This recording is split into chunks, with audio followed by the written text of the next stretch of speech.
हलकों की वीथियों में कविता न खोए कहीं, आग में तपाए हुए छंद होने चाहिए, भेड़ियों की खातिर अलाव जो जलाए गए, बुझने न चाहिए न मंद होने चाहिए। और राजनीति, कूटनीति, लूटनीति, झूठनीति, सारी नीतियों पे कसे फंद होने चाहिए, और अपराधी छूट जाते जिनका सहारा लेके, संविधान के उच्छेद बंद होने चाहिए, संविधान के उच्छेद बंद होने चाहिए। एक सुंदर सी कविता के लिए मैं भाई प्रदीप सारंग जी को आमंत्रित करता हूं, माइक पर आएं और आप लोग एक बार जोरदार तालियां बजाएं, और जैसा मन हो, जितना मन हो, जब तक मन हो तब तक सुनाएं। ये अच्छा किए हो आप, बहुत बहुत धन्यवाद संचालक जी। मंच पर बैठे गुलजार बहन, डॉक्टर सुहेल जी, जीजी वेलफेयर ट्रस्ट के अध्यक्ष, ट्रस्ट की संरक्षिका निशा जी, सामने बैठे कैस भाई, भैया अंबर जी जी, 2-3 मुक्तक और एक गीत। स्वागत भैया, स्वागत है। सीधे सीधे आपसे जुड़ते हैं। देश के रणबांकुरों को नमन करने का मन है। हमारे देश की जो सीमाएं हैं, एक तरफ पानी को बर्फ बना देने वाला तापमान है, तो दूसरी तरफ पानी को उबाल देने वाला तापमान है। ये अपने देश की सीमाएं हैं, और उन दोनों तरह के टेम्परेचर में हमारे देश के, हमारे आपके बीच के कुछ लाडले वहाँ संगीन लेकर देश की रक्षा में खड़े होते हैं। उन्हीं को नमन करते हुए एक मुक्तक आपके हवाले से। जिन्हें परिवार से बढ़कर हमेशा देश दिखता है, जिन्हें परिवार से बढ़कर हमेशा देश दिखता है, बहुत कठिनाइयों में भी कभी साहस न डिगता है। नमन सारंग सदा ऐसे शहीदों की चिताओं पर, जो चढ़कर शत्रुओं के वक्ष पर जय हिंद लिखता है, जो चढ़कर शत्रुओं के वक्ष पर जय हिंद लिखता है। शानदार, वाह। आइए अनिल भाई, ये कुछ लोगों को गरियाने का भी मन कर रहा है, तो इस नमन की पंक्तियों में गालियां भी हैं। वाह वाह वाह वाह वाह। एक कवि किस तरह से किसी को गाली दे सकता है, सुने आप। स्वागत। हाँ।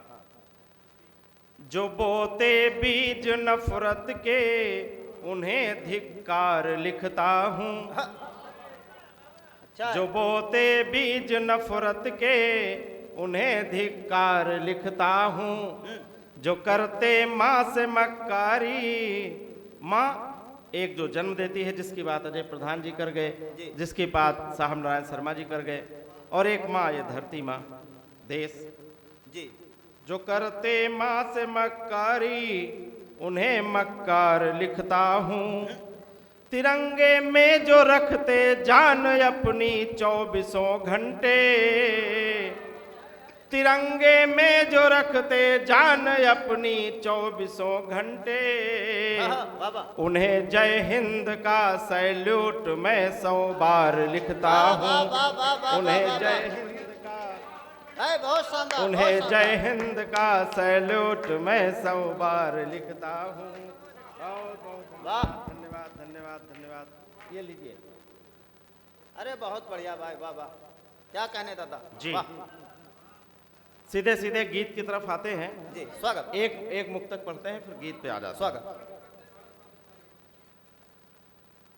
नमन उनको जिन्होंने खुद हमारे तन को ढाला है, नमन उनको जिन्होंने खुद हमारे तन को ढाला है। माँ बापू, नमन उनको जिन्होंने कष्ट में रहकर भी पाला है। वाह वाह वाह वाह। नमन है त्याग की प्रतिमूर्ति माँ बापू के चरणों में, नमन है त्याग की प्रतिमूर्ति माँ बापू के चरणों में। स्वयं भूखे रहे लेकिन मेरी जिद को न टाला वाह, वाह, है। वाह, वाह, वाह। स्वयं भूखे रहे लेकिन मेरी जिद को न टाला है। जी जी, बहुत बढ़िया, वाह वाह वाह। धन्यवाद धन्यवाद।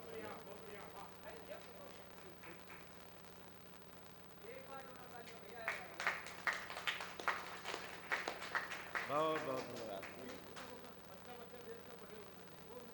पढ़ दें क्या? हाँ जी बहुत बढ़िया, बहुत बढ़िया, शानदार। जी जी, ये मुक्तक लास्ट में पढ़ते हैं। जी जी जी। जी साथियों, अंबर जी जिन्होंने उंगली पकड़कर कल हमें कविता लिखना सिखाया, डॉक्टर अम्बरीश अंबर जी मंच पर हैं। उनका आदेश एक मुक्तक के लिए हुआ है। मैं मुक्तक पढ़ूंगा, लेकिन अंत में भूमिका बन चुकी है, गीत के लिए मन भी बन चुका है। ये गीत आप सुनेंगे, उसको घर को लेके जाइए, अच्छा लगेगा। आपको याद रहे कि इस मंच के आखिरी कवि ने क्या कहा था। मुझे विश्वास है। मैं एक बात आपको बताता हूँ कि हम खुशनसीब हैं कि हमने अपने बाप को भी देखा, अपनी माँ को भी देखा, लेकिन याद नहीं है हमें कि हमारा पालन पोषण कैसे हुआ है। लेकिन आज जब मैं किसी छोटे बच्चे को किसी माँ की गोदी में या अगल बगल देखता हूँ, माँ कैसे उसके कान उमेटती है, माँ कैसे उसे दुलार करती है, माँ कैसे उसे झिड़कती है, माँ कैसे उसे पुचकारती है, तो मुझे लगता है मेरी माँ ने भी ऐसे मेरे साथ कुछ किया होगा। बाप किस तरह से बेटे की परवरिश करता है, मैं आज जो छोटे छोटे बच्चों को देखकर, उनके माँ बाप को देखकर समझता हूँ। मुझे लगता है सबको याद किसी को नहीं होगा। इस गीत को सुनने के पहले हमारी यही आपसे अरदास है कि अपनी माँ और अपने पिता को याद करिए, हैं तो भी, नहीं है तो भी, और ये गीत सुने। माँ क्या होती है, पिता क्या होते हैं, उन्हीं के बारे में गीत सुने भाई। जी। पग पग दुविधाएं सह कर भी सुविधाएं वो बोती है, तभी तो पूरी दुनिया माँ चरणों में नत होती है। पग पग दुविधाएं सह कर भी सुविधाएं वो बोती है, तभी तो पूरी दुनिया माँ चरणों में नत होती है। गीत का पहला बंद। प्रधान जी कहाँ चले गए? स्वागत। अच्छा, इधर इधर जी।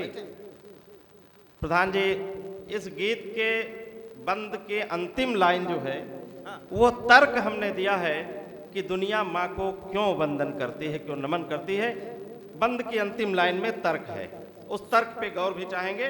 पहला बंद सुने जी। 9 महीने तक गर्भ में माँ बच्चे का बोझ उठाती है, प्रसव वेदना की प्रचंडता खुशियों हित सह जाती है।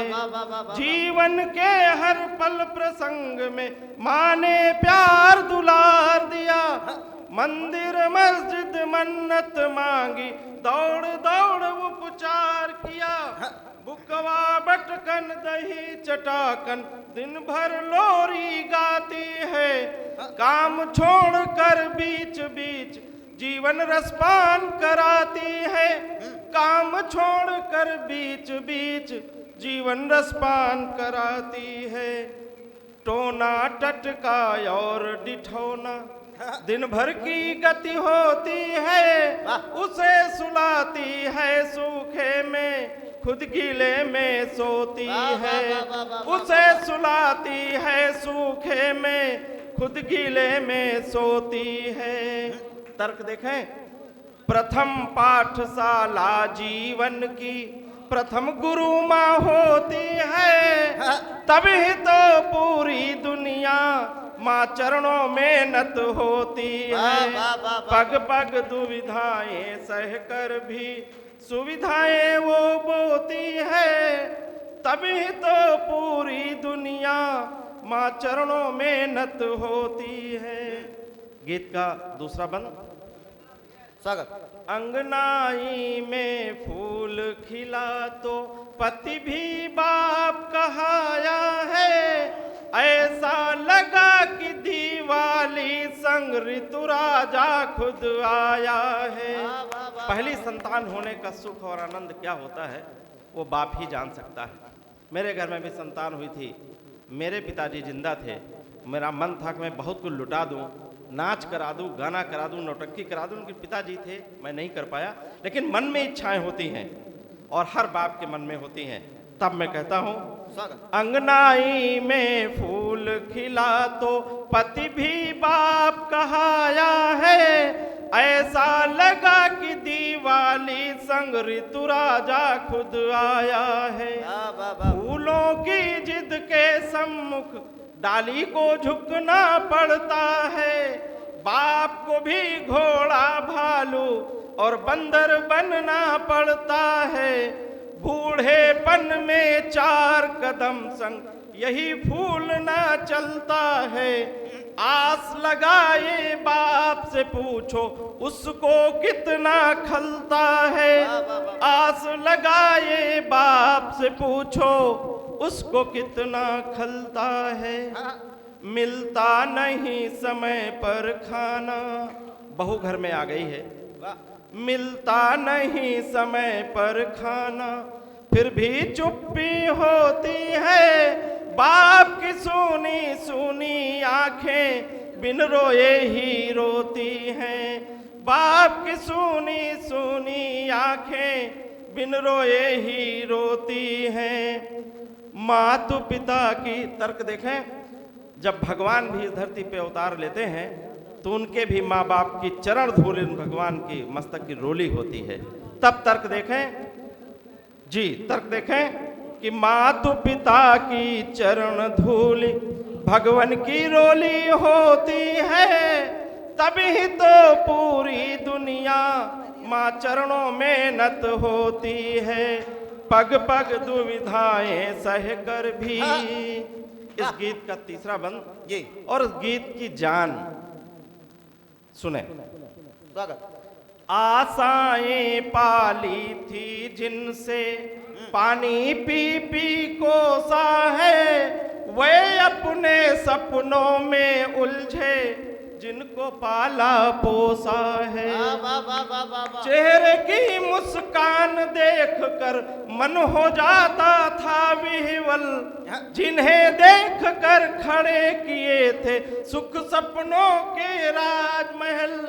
बूढ़ेपन में इन सब ने ही तोड़ा आस भरोसा है, अपने से पहले ही हर दिन जिनको थाल परोसा है, अपने से पहले ही हर दिन जिनको थाल परोसा है।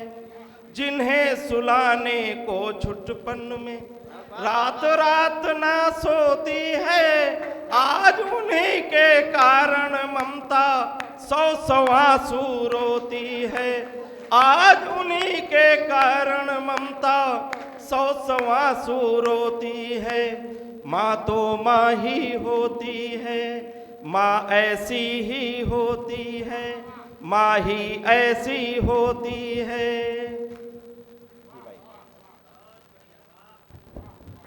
बहुत बहुत शुक्रिया। बहुत बढ़िया भाई, वाह वाह वाह वाह वाह। इस तरह की कविताएं डायरी पर जी, उधर देखें, उधर देखें। अरे बहुत शानदार, बहुत शानदार, वाह वाह वाह वाह वाह वाह। शुभ नाम क्या है भैया? जी भाई पंकज मौर्य ने ये इनाम दे करके इस कविता को धन्य कर दिया। आइए सरगम।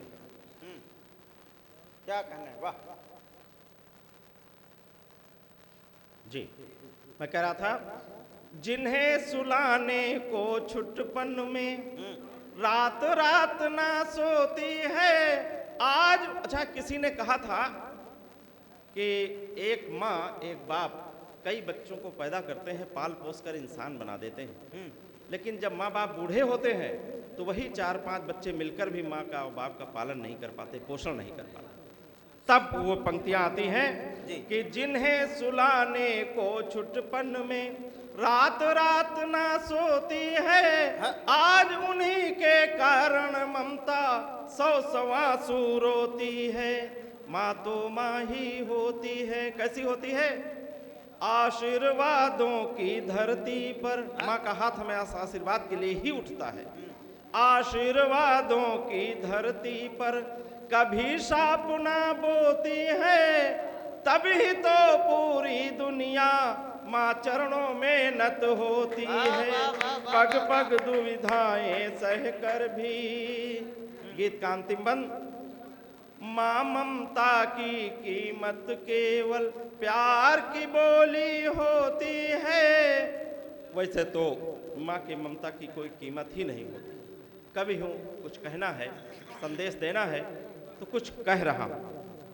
माँ ममता की कीमत केवल प्यार की बोली होती है। सोते जगते आते जाते हंसी ठिठोली होती है। दीनहीन वो बेचारी थी जिसे अजन्मी मार दिया, किंतु मृतक सम वो भी जिसने जननी को दुत्कार दिया। क्या कहने वाला? ओरे बुद्धू लौट के आजा इंसानों की राहों में, जीवन रस का कर्ज चुका ले भर ले माँ को बाहों में। जीवन रस का कर्ज चुका ले भर ले माँ को बाहों में। रिश्ते नातों के बंधन में माँ ही एक ऐसा रिश्ता है इस दुनिया में जो बदले के भावना में कभी नहीं आती, वरना भाई भी बहन भी सब बदले के भाव में आ जाते हैं, लेकिन माँ नहीं आती। तब कहता हूँ धरती पे जितने रिश्ते हैं, रिश्ते नातों के बंधन में माँ ऐसी इकलौती है। खुद ही करती त्याग तपस्या, खुद वरदायिनी होती है। और तर्क देखें, हमने देखा माँ में ही, मौर जी, हमने देखा माँ में ही भगवान की सूरत होती है। तभी तो पूरी दुनिया माँ चरणों में नत होती है। पग पग दुविधाएं सह कर भी सुविधाएं वो बोती है।